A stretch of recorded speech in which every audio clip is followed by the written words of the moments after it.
नमस्कार, मैं हूं अश्विनी कुमार मिश्र। पड़ोसी सर्वप्रथम हमारी विदेश नीति का सबसे प्रमुख आयाम है और इसी कड़ी में विदेश मंत्री डॉक्टर एस जयशंकर 18 से 20 जनवरी तक दो अहम पड़ोसी देश मालदीव और श्रीलंका के दौरे पर थे। यात्रा के पहले चरण में विदेश मंत्री डॉक्टर एस जयशंकर मालदीव पहुंचे और उन्होंने मालदीव के राष्ट्रपति इब्राहिम मोहम्मद सोलिह से मुलाकात की, द्विपक्षीय सहयोग में प्रगति का जायजा लिया। विदेश मंत्री डॉक्टर एस जयशंकर ने मालदीव के अपने समकक्ष अब्दुल्ला शाहिद के साथ द्विपक्षीय संबंधों पर चर्चा करते हुए कहा कि क्षेत्रीय शांति और स्थिरता बनाए रखना दोनों देशों की साझा जिम्मेदारी है। यात्रा के दूसरे चरण में विदेश मंत्री डॉक्टर एस जयशंकर गुरुवार और शुक्रवार श्रीलंका पहुंचे। उन्होंने श्रीलंका के राष्ट्रपति रानिल विक्रमसिंघे से मुलाकात की। उन्होंने श्रीलंकाई राष्ट्रपति को भारतीय प्रधानमंत्री नरेंद्र मोदी का पड़ोसी सबसे पहले का संदेश देकर दोनों देशों के रिश्तों की गहराई की बात कही। उन्होंने कहा कि भारत एक भरोसेमंद पड़ोसी और विश्वसनीय साझेदार है जो श्रीलंका की मदद के लिए हर समय कदम बढ़ाने के लिए तैयार है। भारत वक्त के ज़रूरत के हिसाब से श्रीलंका के साथ खड़ा है और पूरा विश्वास है कि श्रीलंका मजबूती से इस संकट से उभर कर बाहर आएगा। विदेश मंत्री डॉक्टर जयशंकर ने कहा कि बुनियादी ढांचा क्षेत्र, ऊर्जा, पर्यटन, स्वास्थ्य, संचार और उद्योग जगत में दोनों देशों की संयुक्त संभावनाओं पर विचार विमर्श किया गया। कोलंबो आने का उनका प्राथमिक उद्देश्य इन कठिन क्षणों में श्रीलंका के साथ भारत की एकजुटता को व्यक्त करना है।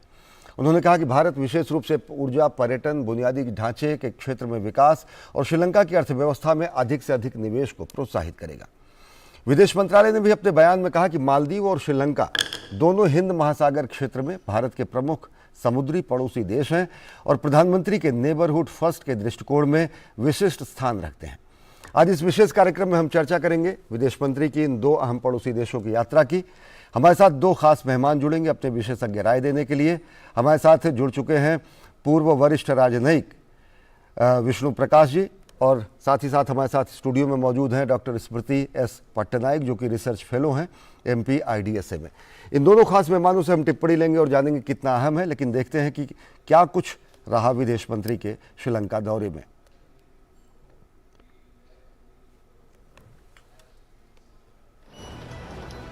श्रीलंका के लोगों के कठिन समय में भारत उनके साथ एकजुटता के साथ खड़ा रहा और आर्थिक बदहाली से मूर्छित हुए श्रीलंका को भारत से संजीवनी बूटी मिल गई। कोलंबो में विदेश मंत्री डॉक्टर एस जयशंकर ने अपने पड़ोसी देश की अर्थव्यवस्था को संजीवनी देने के लिए निवेश में प्रोत्साहन का ऐलान किया है। साथ ही भारत के आश्वासन पर श्रीलंका को अंतर्राष्ट्रीय मुद्रा कोष बड़ा राहत पैकेज दे रहा है। श्रीलंका ने इस सहयोग के लिए भारत का आभार व्यक्त किया है। इसके साथ ही डॉक्टर एस जयशंकर ने श्रीलंका के राष्ट्रपति रानिल विक्रमसिंघे के साथ कई परियोजनाओं का उद्घाटन किया, जिनमें कंदयान नृत्य अकादमी, गाले कैंडी और नुवारा एलिया में भारतीय आवास परियोजना के तीसरे चरण के तहत 300 घर और बदुल्ला एवं अनुराधापुरा जिलों में आदर्श ग्राम आवास परियोजना शामिल है। साथ ही उच्च प्रभाव वाली सामुदायिक विकास परियोजनाओं के लिए समझौता ज्ञापन पर भी हस्ताक्षर किए। विदेश मंत्री ने साथ ही प्रतीकात्मक रूप से लंका अशोक लेलैंड की बसें परिवहन मंत्री बंडुला गुणावर्धने को सौंपी। जयशंकर ने श्रीलंका के व्यापारिक समुदाय के साथ भी बातचीत की और मौजूदा चुनौतियों के समाधान के रूप में आर्थिक विकास के महत्व पर चर्चा की। इससे पहले कोलंबो में अपने श्रीलंकाई समकक्ष अली साबरी के साथ प्रेस वार्ता में डॉक्टर जयशंकर ने प्रधानमंत्री नरेंद्र मोदी की श्रीलंका के साथ खड़े होने की प्रतिबद्धता को दोहराया। जयशंकर ने प्रधानमंत्री मोदी की ओर से राष्ट्रपति विक्रमसिंघे को जल्द से जल्द भारत आने का निमंत्रण भी सौंपा। I would like to underline that India is a reliable neighbor, a trustworthy partner, one who is prepared to go the extra mile when Sri Lanka feels the need. My presence here today is a statement about Prime Minister Modi's commitment to neighborhood first. We will stand by Sri Lanka in this hour of need and are confident that Sri Lanka will overcome the challenges that it currently faces. विदेश मंत्री ने श्रीलंका में जारी ऊर्जा संकट पर भी बात की। जयशंकर ने श्रीलंका को आर्थिक क्षेत्र में भारत के सहयोग का आश्वासन भी दिया। India decided not to wait on others, but to do what we believe is right. We extended financing assurances to the IMF to clear the way for Sri Lanka to move forward. Our expectation is that this will not only strengthen Sri Lanka's position, but ensure that all bilateral creditors are dealt with equally. While doing that, we also know that Sri Lanka's pathway is one of a strong economic recovery propelled by greater investments. Here too, I have a clear message that I will be sharing with the business community. India will encourage greater investments in the Sri Lankan economy, especially in core areas like energy, tourism and infrastructure. विदेश मंत्री ने कोलंबो में श्रीलंका के प्रधानमंत्री दिनेश गुणावर्धने से भी मुलाकात की। इसके अलावा एस जयशंकर ने श्रीलंका के मत्स्य पालन मंत्री डोगला देवनान से भी मुलाकात की। दोनों ने मत्स्य पालन पर सहयोग और एक साथ काम करने पर बल दिया। जयशंकर ने साथ ही पूर्व राष्ट्रपति महिंदा राजपक्षे से भी मुलाकात की और श्रीलंका के सामने मौजूदा चुनौतियों और जरूरत की इस घड़ी में भारत के मजबूत समर्थन पर चर्चा की। उन्होंने विपक्ष के नेता साजिद प्रेमदासा से भी मुलाकात की। गौरतलब है कि श्रीलंका को आर्थिक संकट से उबारने के लिए भारत ने लगभग $4 बिलियन की मदद की है और मुश्किल की इस घड़ी में वो अपने पड़ोसी के साथ कंधे से कंधा मिलाकर खड़ा है। Bureau report, DD news.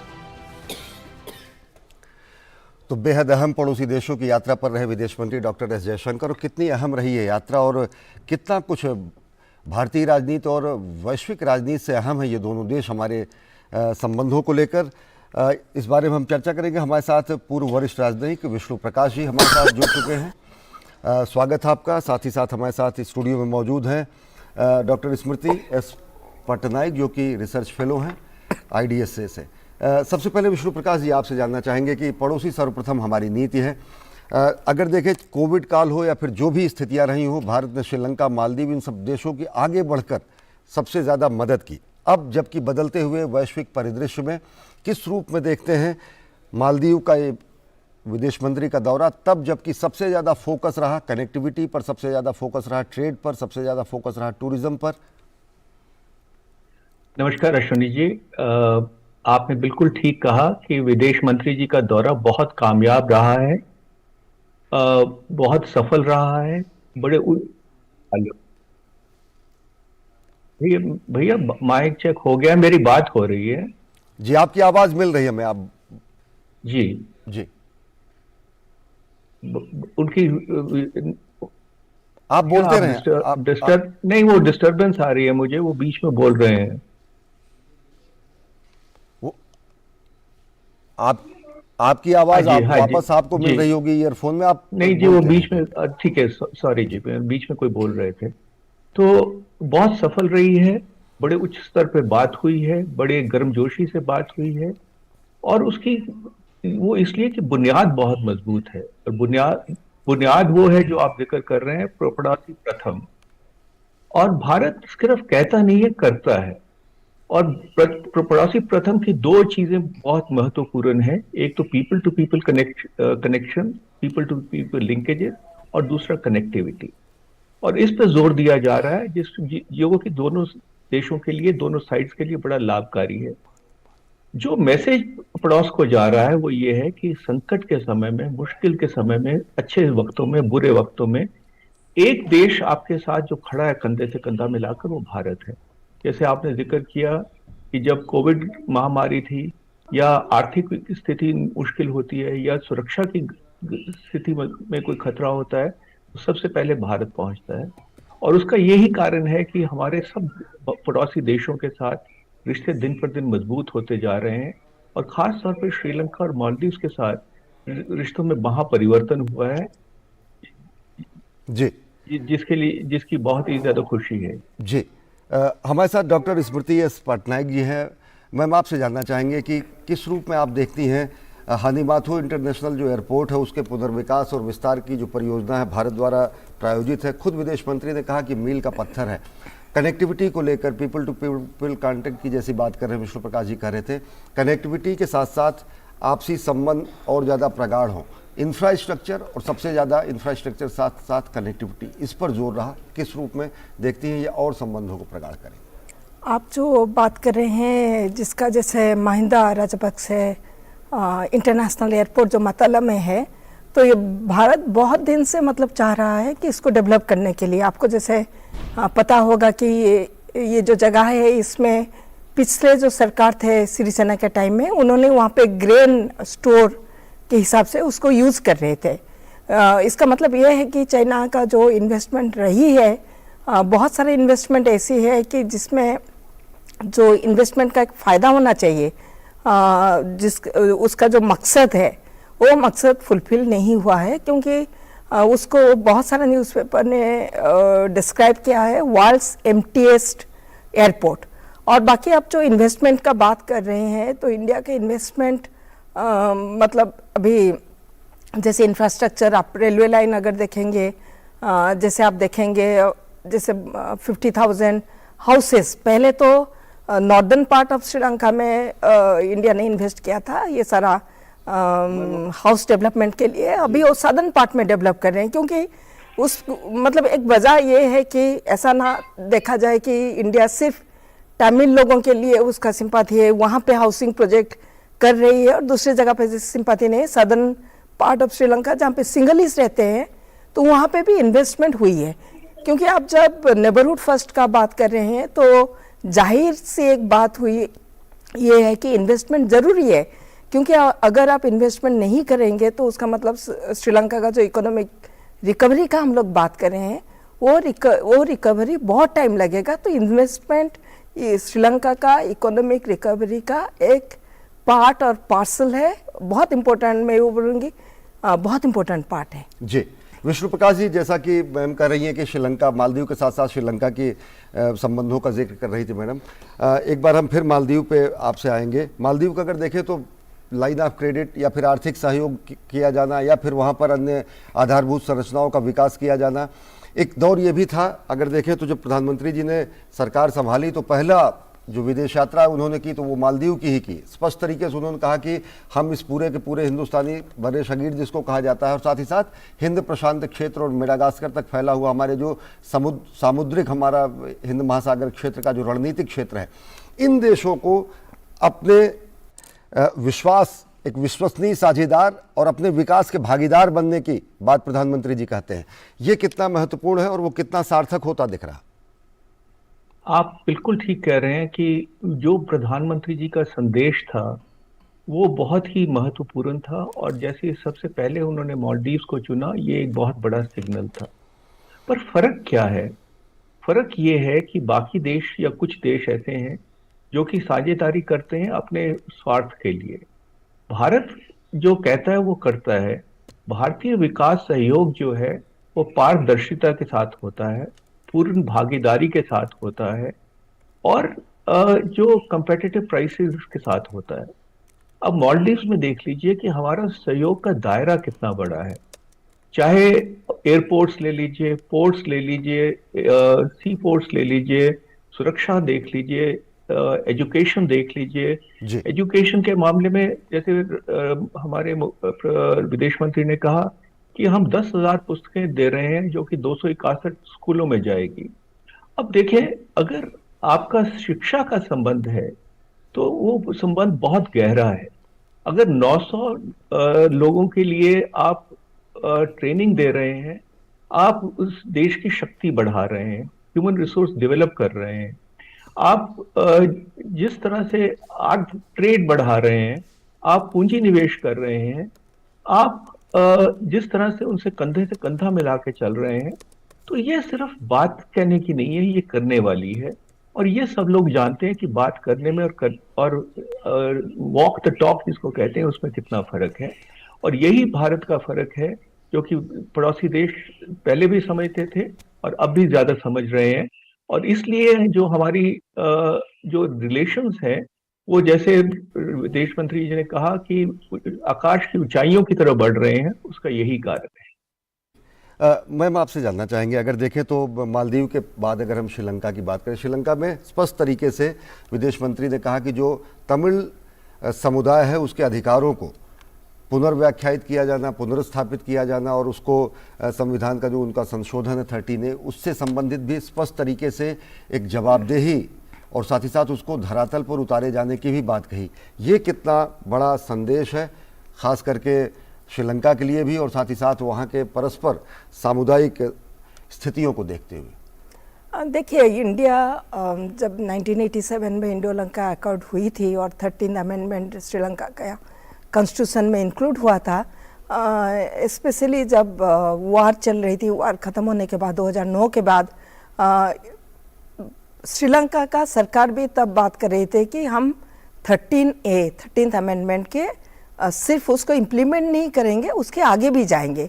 लेकिन हम ये भी देखे कि जैसे 2011-12 में श्रीलंका का सरकार 13th अमेंडमेंट का बात नहीं किए, बोले कि ये तो बाहर से हमारे ऊपर ये जो अमेंडमेंट है वो बाहर से आया है, तो इसीलिए हम ये वाला अमेंडमेंट नहीं करेंगे। तभी भी भारत की सरकार के ये था, ठीक है, अगर श्रीलंका सरकार अपने तरह से तमिल का जो पॉलिटिकल प्रॉब्लम है, जो पॉलिटिकल एस्पिरेशंस का प्रॉब्लम है, अगर श्रीलंका सरकार अपने तरह से अगर उसको सुझाव ला रहे हैं तो उसमें इंडिया का कोई प्रॉब्लम नहीं है। लेकिन हम लोग ये भी देख रहे हैं कि हो गया मतलब 6-7 साल से कोई इम्प्लीमेंटेशन का मतलब कोई श्रीलंका का मूव जो है इम्प्लीमेंटेशन के तहत तरफ नहीं जा रहा है। तो इसीलिए पिछले 2-3 विजिट में इंडिया का यही एम्फासिस रही है कि जो 13th अमेंडमेंट है उसको पूरी तरह से इम्प्लीमेंट किया जाए, क्योंकि अभी पूरी तरह से इम्प्लीमेंट नहीं हुआ है। जैसे कि हम लोग देखे प्रोविंशियल काउंसिल का जो इलेक्शन अभी होने वाला था लेकिन अभी तक नहीं हुआ है, डिले हुआ है। और सेकंड चीज़ ये है कि 13th अमेंडमेंट का हम लोग जब बात करते हैं, हम तमिल का राइट का बात करते हैं, क्योंकि हमारे देश में अभी भी 1 लाख तमिल रेफ्यूजी जो है वो इंडिया में है। जब तक श्रीलंका में पॉलिटिकल सिचुएशन सुधरेगा नहीं, या पॉलिटिकल जिसके वजह से कॉन्फ्लिक्ट 30 साल की सिविल वॉर जो हुई उसका जड़ जो है, जो कॉन्फ्लिक्ट का जड़ है, जब तक वो वाला कॉन्फ्लिक्ट का जड़ श्रीलंका का सरकार जो है एड्रेस नहीं करेगा, तब तक ये वाला कॉन्फ्लिक्ट मतलब और एक बार भी होगा, मतलब रिपीटेशन होगा। तो इसीलिए इंडिया का सब समय एक मूव हुई रही है कि जो तमिल इशू है उसका रेजोल्यूशन कैसे होगा। तो इसीलिए बार बार जब कभी इंडिया से एक विजिट होता है तो श्रीलंका सरकार के पास हम लोग बोलते हैं कि जो 13th अमेंडमेंट है आप उसको इम्प्लीमेंट करिए, उसको आगे बढ़ाइए। प्रोविंशियल काउंसिल का इलेक्शन जो रुका हुआ है आप उसको करिए। जैसे 2013 में पहले बार नॉर्दर्न प्रोविंशियल काउंसिल का इलेक्शन हुआ था, 2013 के बाद जब ये वाला काउंसिल का जो मियाद था वो जो पूरा हो गया, उसके बाद अभी तक और एक इलेक्शन नहीं हुआ है। तो उसका मतलब तमिल का जो राइट है, लिमिटेड राइट चाहे हो, लेकिन प्रोविंशियल काउंसिल के तहत तमिल का जो एक पॉलिटिकली उनका जो एडमिनिस्ट्रेशन है तो वो भी अभी बंद हुआ है, अभी उसका इलेक्शन नहीं हुआ है। जब तक वो कॉन्स्टिट्यूशनल अमेंडमेंट का सवाल है, हम लोग देखें कि पिछले वाला सरकार जब थे, सिरिसेना का जब सरकार थे, तभी बहुत बातचीत हुई थी, लेकिन उसके लिए रेफरेंडम चाहिए। लेकिन जब गोटाबाया राजपक्षे 2019 में आए, ये सारा बंद पड़ा है। तो श्रीलंका को उस तरफ मूव करना चाहिए। और राजनीतिक रूप से सशक्त एक संदेश भी जाएगा। हम चर्चा जारी रखेंगे, लेकिन वक्त हो चला एक बेहद छोटे से ब्रेक का। देखते रहिए डीडी न्यूज।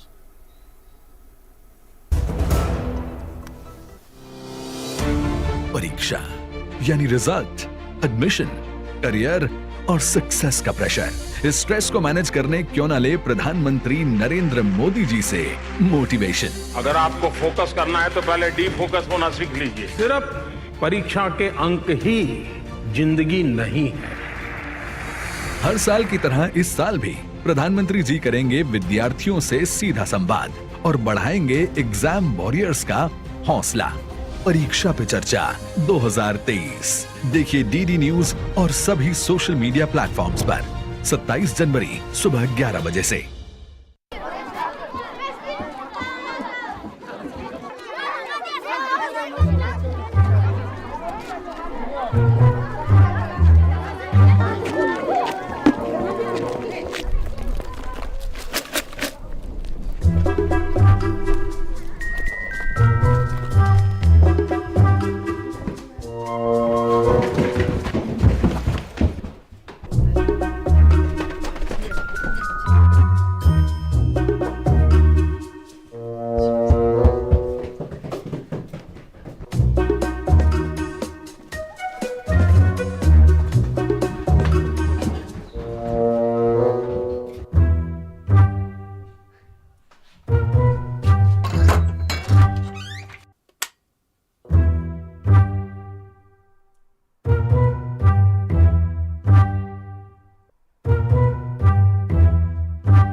जैसे सही वजन से ग्राहक होते हैं खुश, वैसे ही सही सुरक्षा से परिवार होता है कल की चिंता से मुक्त। इसलिए मेरी मानो, आज ही जुड़िए प्रधानमंत्री जीवन ज्योति बीमा योजना और प्रधानमंत्री सुरक्षा बीमा योजना से, जो देती हैं 2-2 लाख रुपए का बीमा। दिखाइए समझदारी, निभाइए जिम्मेदारी। आज ही अपनी नजदीकी बैंक शाखा या डाकघर जाकर इन योजनाओं से जुड़ें। करदाता ध्यान दें, देर न करें। यदि आपने अब तक अपने आधार को अपने पैन से लिंक नहीं किया है तो ये आखिरी मौका है। आप अपने आधार को अपने पैन से 31 मार्च 2023 तक 1000 रुपए की लेट फीस देकर लिंक करवा सकते हैं। आधार को पैन से लिंक करने के लिए www.incometax.gov.in पर जाएं और लिंक आधार पर क्लिक करें और निर्देशों का पालन करें। ऐसा न करने पर आपका पैन इनऑपरेटिव हो जाएगा। पैन इनऑपरेटिव होने पर आप अपनी टैक्स रिटर्न फाइल नहीं कर पाएंगे, पेंडिंग रिटर्न्स और रिफंड प्रोसेस नहीं होंगे। डिफेक्टिव रिटर्न्स के केस में पेंडिंग कार्यवाही खत्म नहीं होगी। आपकी पेमेंट से टैक्स ऊंचे रेट पर कटेगा। याद रखें, सभी पैन होल्डर्स के लिए 31 मार्च 2023 तक अपने आधार को पैन से लिंक करना अनिवार्य है। प्रत्येक आयकरदाता एक राष्ट्र निर्माता। हाय मॉम, फिर से शॉपिंग? बाबूजी, आपने इसे बिगाड़ के रखा। लिमिट में करो तो कुछ बुरा नहीं होता है। बिना लिमिट शॉपिंग करेगी आपके कार्ड पे ऐड ऑन जो है। मैंने तो कार्ड पे लिमिट सेट कर दिया। अच्छा, इसके फायदे ये हैं कि रिस्क कम हो जाता है और अगर फ्रॉड भी हुआ तो तुरंत बैंक को बोल दीजिए, नुकसान कम। दादू, नेक्स्ट टाइम ये pink dress. You are the limit. Limit तो सेट है। आरबीआई कहता है, जानकार बनिए, सतर्क रहिए।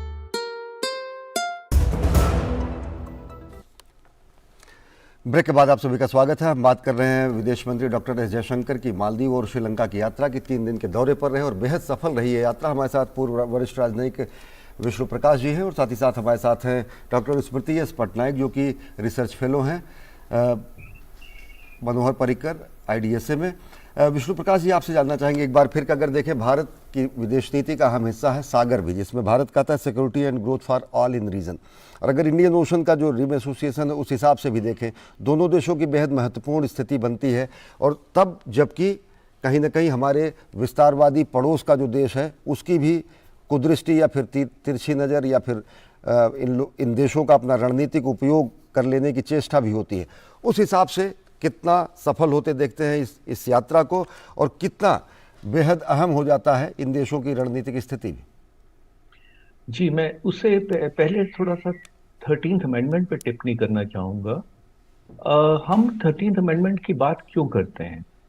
हम 13th अमेंडमेंट की बात इसलिए करते हैं कि श्रीलंका में शांति रहे, विकास हो, श्रीलंका में भाईचारा बना रहे, इसलिए करते हैं जी। और हम किस संदर्भ में बात करते हैं कि श्रीलंका की सॉवरेनिटी, टेरिटोरियल इंटेग्रिटी बिल्कुल सशक्त रहे, बिल्कुल ठीक रहे जी। और उसके अंदर क्योंकि तमिल जो है वो 20% है पॉपुलेशन की। अगर 20% पॉपुलेशन खुश नहीं है, अगर उसको लगता है कि वो सेकंड ग्रेड सिटीजन्स हैं, तो स्थिरता कहाँ से आएगी? तो ये श्रीलंका के फायदे में है कि समाज के जो अलग अलग जो हिस्से हैं वो एकजुट होकर काम करें। तो इसलिए हम उनको एनकरेज करते रहते हैं।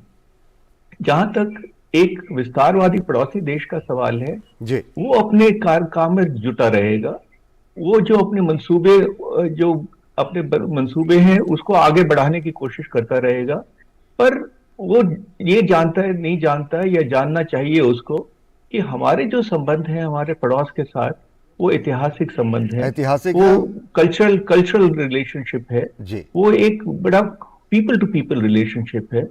और इस संदर्भ में जिस तरह से हम संदेश दे रहे हैं कि देखिए, हम बिना कोई व्यक्तित्व लाभ के, बिना कोई रेसिप्रोसिटी के आपके साथ जुड़े हुए हैं।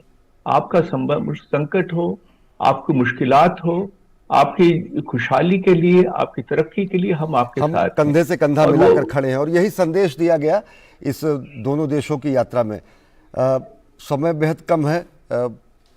मैम, आपको बहुत बहुत शुक्रिया डॉक्टर स्मृति एस पटनायक जी और डॉक्टर विष्णु प्रकाश जी, आप हमारे साथ स्टूडियो में जुड़े और विस्तार से आपने जानकारी दी। तो दोनों देशों की जो यात्रा रही वो हमारी पड़ोसी सर्वप्रथम की नीति को एक बार फिर दुनिया के सामने तो रखती ही है, साथ ही साथ हमारी वो नीति जो कि कहती है security and growth for all in region, इस पूरे हिंद महासागर के क्षेत्र में सभी देशों का की सुरक्षा हो और सबका विकास हो और हमारे संबंध सागर की गहराइयों जैसे और मजबूत हो। यही सार्थक प्रयास रहा इन दोनों देशों की यात्रा में विदेश मंत्री की। तो इस विशेष कार्यक्रम में फिलहाल इतना ही। देश और दुनिया की ताज़ा तरीन खबरों के लिए देखते रहिए DD न्यूज़। नमस्कार।